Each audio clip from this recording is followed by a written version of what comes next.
saying? This is your boy, man, Mike, coming at you guys with another Atlanta Falcons video. And this video doesn't bring me any pleasure to talk about, for obvious reasons. The Falcons paid an awful lot of money for a quarterback that's just going to play like absolute crap. All right. Decision making was pretty bad. Defense, they did their job, but let's get back to it. All right. So the first thing that stood out to me in the loss to the Chargers is this. Defensively, they were aggressive. I love the way that not only Raheem, Jimmy Lake, those guys went back to the drawing board and they got aggressive. I love the way I saw the linebackers, although we're still having some issues with tackling for whatever reason. And it's kind of alarming because you got a guy like Nate Landman, for whatever reason, he just doesn't look like the same Nate Landman that is a sure tackler. Poor tackling from him. Caden Ellis continues to be put in situations where he has to cover guys and he's getting exposed. Make no mistake about it. But, for the most part, I love they got after it. They sent the linebackers. They didn't leave them in coverage and consistently put him in situations where they were to be taken advantage of.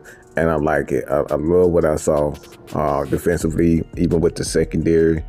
D. Alford, in my opinion, and I want to go deeper on that, but D. Alford was absolutely amazing. I think he's one of the better corners and defensive players and unsung heroes on this Falcons defensive team. So I love what they did, but particularly with the linebackers and using those guys the way they should.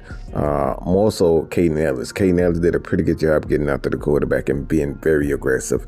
The second one, all right, they got the ball to Drake. One of the things that coming into it, I knew that Drake London with the Atlanta Falcons, if they had an opportunity to win the game, that it would have to be Drake London in the center of attention. But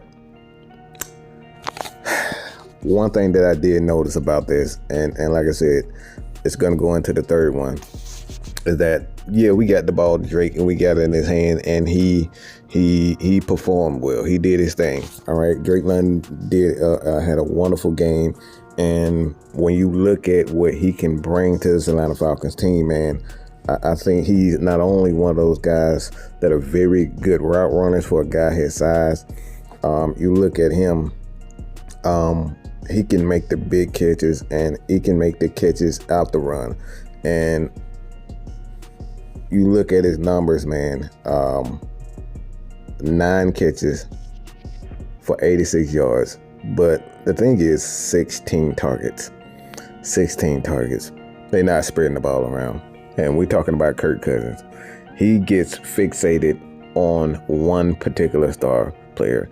And when that guy makes a big play, he continues to look for that particular guy. I know you're probably saying to yourself, what's wrong with that? Well, it's something wrong with it when you have other guys on the team that are capable of making big time plays. And I think one of the things with Kirk Cousins is that, while he's struggling, he's getting fixated on one guy. All right. A guy make a big play, he gets super excited and he wants to continue to throw and look towards that guy. And I think that's one of the issues that the Falcons are having with Kirk Cousins, which goes into the third one. His bad decision making. Look, I don't care if he's getting the ball into the playmaker's hand. I don't care. All right, one of the things that I'm looking at this, and the distribution with the targets is absolutely atrocious. You got Ray McLeod with 6 targets, Bijan Robinson with 6 targets, Darnell Mooney with 6 targets, and Kyle Pitts with 2 targets. Look. There's no reason why there should be a discrepancy like this. Okay? There shouldn't be a discrepancy when you're talking about the targets and guys are moving the ball around. All right? It's just not like the Falcons have so many weapons on this offense and he's only getting fake. And this is not just a Drake London issue. I see this same issue with Darnell Mooney. When he has a guy, Kirk Cousins had the tendency to continue to get it by, and maybe that has a lot to do with the fact that, you know, playing in Minnesota, you have a guy like Justin Jefferson and he's going to make plays. But Kirk does have a tendency to continuously get the guy to kind of get, you know, fixated on that one guy. And that has to change. Kirk has to spread the ball around if the Atlanta Falcons are going to be successful on offense. He's getting way too complacent, and, you know, and that's my thing. And like I said, that's the third one. I want to give a bonus one, and this is Drew Dalman. The Atlanta Falcons have issue protecting the ball up the middle. Protection maybe, but Drew Dalman is a very good center. But I saw with this particular game, Bijan Robinson was absolutely off the chain. All right, 26 carries for 100 yards. And, you know, well over 130 plus yards total. So he ran the ball, and the Falcons ran the ball, and they controlled the clock for the most part.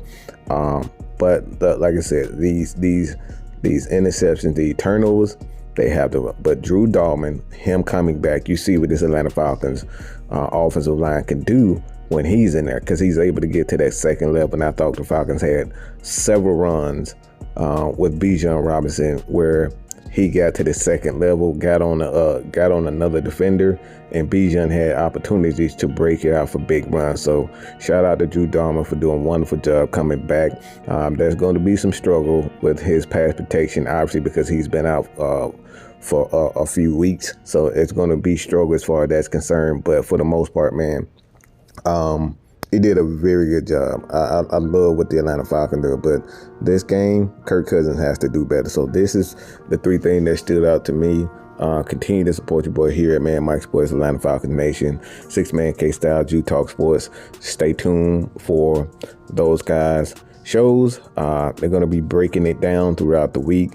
Also, we got Ronzrell. He's going to be hosting the Originators this evening at 6 o'clock. So with that being said, this has been your boy, Man Mike. Continue to support your boy here at Man Mike Sports by hitting that subscribe button. As well, look, if you guys want wrestling takes, leave your comments. And as a matter of fact, check out the video right here.